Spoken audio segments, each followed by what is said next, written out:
সাম্প্রতিক বছরগুলোতে ভারত এবং পাকিস্তান এই দুটি পারমাণবিক শক্তিধর প্রতিবেশী দেশের মধ্যে সামরিক উত্তেজনা বারবার সামনে এসেছে। দুই দেশের সম্পর্কের এই ক্রমবর্ধমান তীব্রতা বিশেষ করে কাশ্মীর নিয়ে চরম সংকটে পৌঁছেছে। কিন্তু প্রশ্ন উঠছে, সামরিক শক্তিতে কার পাল্লা ভারী?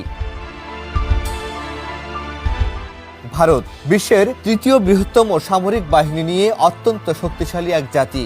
প্রায় 14 লাখ সেনা সদস্য, আধুনিক প্রযুক্তি, উন্নত অস্ত্রশস্ত্র এবং শক্তিশালী বিমান বাহিনী ও নৌবাহিনীর সমন্বয়ে ভারত সামরিক শক্তিতে দৃঢ় অবস্থানে রয়েছে। এর পাশাপাশি ভারত নিজেই পারমাণবিক অস্ত্র রাখে এবং দীর্ঘ পাল্লার ব্যালিস্টিক ক্ষেপণাস্ত্র সহ শক্তিশালী রকেট সিস্টেমের অধিকারী। এদিকে ভারতীয় সামরিক বাহিনী দীর্ঘদিন ধরে আধুনিকীকরণ প্রক্রিয়া চালিয়ে যাচ্ছে, যা তাদের প্রতিরক্ষা ব্যবস্থাকে আরও শক্তিশালী করেছে।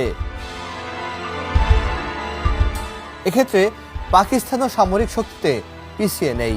পাকিস্তান সেনাবাহিনী প্রায় 6 লাখ সক্রিয় সেনা সদস্য নিয়ে দক্ষিণ এশিয়ার অন্যতম শক্তিশালী বাহিনী। পাকিস্তানও পারমাণবিক শক্তিধর দেশ এবং তাদের আধুনিক প্রযুক্তির অস্ত্র রয়েছে। যদিও পাকিস্তানের সামরিক বাহিনীর পরিমাণ ভারতের তুলনায় কিছুটা কম, তবে তাদের পারমাণবিক অস্ত্র এবং অত্যাধুনিক ক্ষেপণাস্ত্র ব্যবস্থা ভারতীয় বাহিনীর জন্য একটি বড় চ্যালেঞ্জ সৃষ্টি করে। পাকিস্তান বিশেষ করে সীমান্তে টানাপোড়েন ও সন্ত্রাসী হামলার মোকাবেলায় দক্ষ, যা তাদের প্রতিরক্ষা ব্যবস্থার একটা বড় অংশ।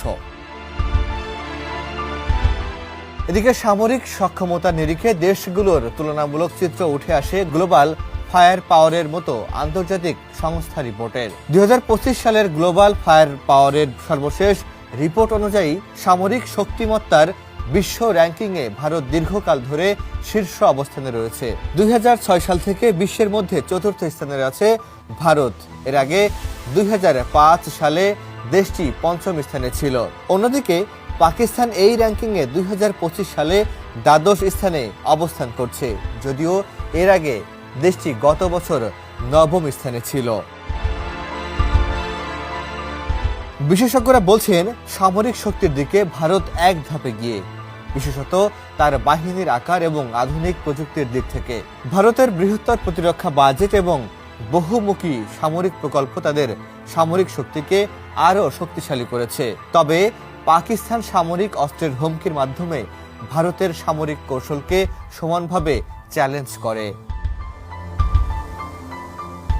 ডেস্ক রিপোর্ট, সমকাল।